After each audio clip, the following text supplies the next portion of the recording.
Paano yung lakad natin sa isang linggo? Tuloy ba yun? Sigurado yun. Mang Beto, Oh, Simon, bakit? may kailangan po sila.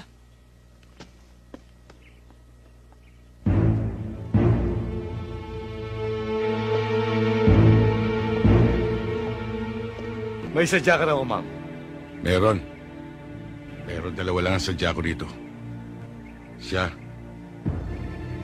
At yun. Bakit? Anong kailangan mo sa amin? Maaaring hindi niyo na ako namumukan. Dahil may 2 taon nang nakakaraan. Sa bahay ni Judge Di Mayuga.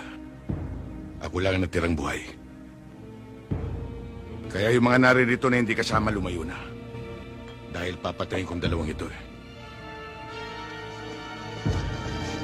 Paano yan? Kasama ako. Di itutumba rin kita.